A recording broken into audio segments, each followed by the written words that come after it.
Once you have installed the data pack to your save world and the car resource pack, type /reload in the chat box to bring up this prompt. All the necessary information you need is written here. Important feature, notes, reminders, etc. Even the driver's manual is written here. All you have to do is click them, respectively, and then the controls and information you need will show up. The mechanic is an essential part of the data pack because you can't craft them. You'll have to buy them from the mechanic, which spawns alongside the wandering trader, or you can just click the get spawn egg in the prompt. Take your time reading them, or you can skip to certain chapters of the video to understand how the driving system works. To repaint your car, you must drive it or set it up to a piston and lift it, otherwise, you can't dye it. All dyes in-game is usable, so you can paint it whichever you like.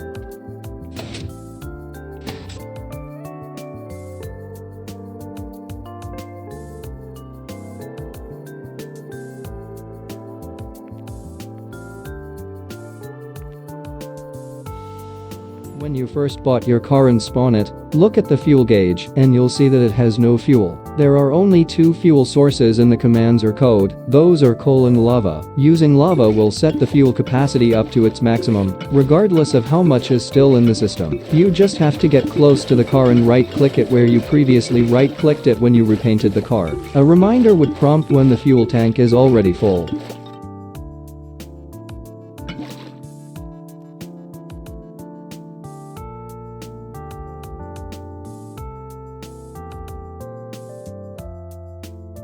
Every time you hop in, it is always set to park. In this state, you can only shift to reverse or first gear, regardless whether you're pressing W or S key. If the selected is reverse, then it will go backward. Again, right-click to shift up, left-click to shift down. Selecting your first hotbar will give you the freedom to move your camera without steering the car. If you selected other than first hotbar, that means you're in steering mode, wherein the car steers wherever your camera or pod is looking at. Now, the last thing to remember is that your fourth hotbar is a brake. You select it and it will automatically slow down your car. However, this is more of an emergency one because you can't actually brake in Minecraft, at least how the car moves by commands or code. So if you want to slow down, then let go of throttle. It's more of an engine braking.